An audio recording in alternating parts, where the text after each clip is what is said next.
गुरु आई कल्पतरू सौख्याचा सागरू आई माझी, सौख्याचा सागरू आई माझी. प्रीतीचे माहेर अमृताचे दार, मांगल्याचे सार आई माझी, मांगल्याचे सार आई माझी. सर्वप्रथम जगातील सर्व मातांना वंदन करून मी माझ्या भाषणाला सुरुवात करते. मी कुमारी कार्तिकी लवगेंडे, जीप प्राथमिक शाळा अजिंक्य, इयत्ता चौथी. मी आज तुमच्या समोर विषय मांडत आहे माझी आई.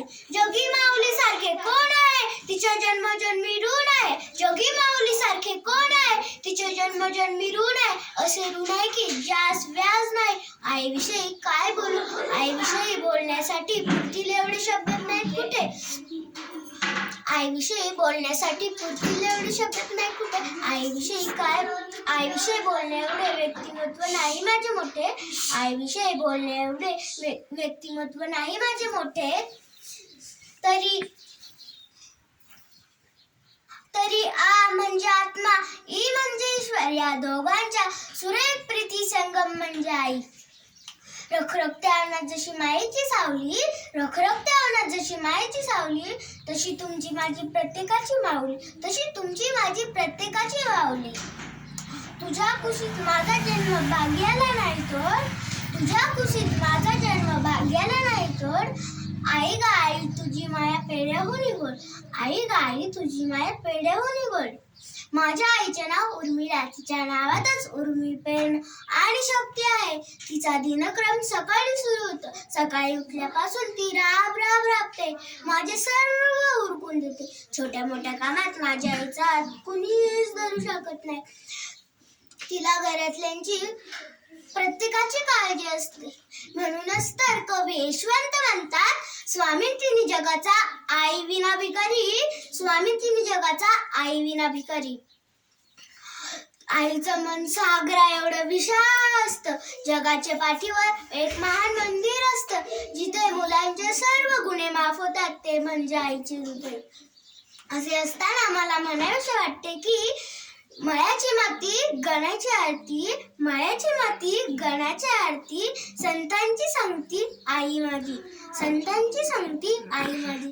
साने गुरुजींना घडवणारी श्यामची आहे, आचार्य विनोबांना घडवणारी विनोदची आहे, आणि साऱ्या महाराष्ट्राचे दैवत असणाऱ्या छत्रपती शिवाजी महाराज व छत्रपती संभाजी महाराज यांना घडवणाऱ्या मासाहेबजी. म्हणूनच मी म्हणते, जिजाऊ तुम्ही नसता तर नसती दिसले अंगणात तुळस, जिजाऊ तुम्ही नसता तर नसती दिसले अंगणात तुळस, अन नसते दिसले कुंकू सुवासिनीच्या घरी, अन नसते दिसले मंदिराचे कळ. घर सुद्धा आपण कधी आठवण सुटत नाही, घर सुद्धा आपण कधी आठवण सुटत नाही. जीवनात आई नावाचं पण कधीच मिटत नाही, जीवनात आई नावाचं पण कधीच मिटत नाही. रक्तामासाच्या गोळ्याला जपून ठेवलं तू पोटात, रक्तामासाच्या गोळ्याला जपून ठेवलं तू पोटात. कित्येक यातना सहन करून आणलं तू या जगात, कित्येक यातना सहन करून आणलं तू या जगात. दिवसेंदिवस वाढत जाणाऱ्या व्हॉट्सअपच्या गर्दीत आणि तंत्रज्ञानाच्या दर्दीत आई बापाला उपाशी सोडणाऱ्या मुलांना मला सांगावंसं वाटतं की नका नफा करू अशी माये पित्यांची अवहेलना, नका नफा करू अशी माये पित्यांची अवहेलना. नैनाचा केला दिवा आणि हाताचा केला पाळणा, नैनाचा केला दिवा आणि हाताचा केला पाळणा. आपल्या एवढ्याशा बोटाला धरून योग्य वळण लावणारी आई, काळ्या आईची सेवा करत घरात राबणारी आई, जिल्या पिल्यांच्या पंखांना बळ देणारी आई, जीव काऊच्या गोष्टी सांगत बाळाला खाऊ घालणारी आई.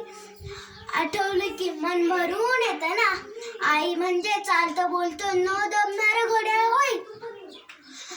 आपल्या महाराष्ट्राला अनेक संत लाभलेले आहेत. संत तुकाराम, संत ज्ञानेश्वर, संत जनाबाई, त्यांचे स्मरण करता करता आपण विसरून जातो, तो म्हणजे आपला चालता बोलता देव. आपल्या उज्ज्वल आयुष्यासाठी रात्रंदिवस काबाड कष्ट करणारी आहे, चुलीपुढे चटके सोसणारी आहे. म्हणूनच जाता जाता एवढेच म्हणते की तमाम मायलेकरांसाठी आईसारखे जगात दुसरे पवित्र दैवत नसते. कारण रक्ताच्या नात्यापेक्षा दुधाचे नाते श्रेष्ठ असते, रक्ताच्या नात्यापेक्षा दुधाचे नाते श्रेष्ठ असते. धन्यवाद.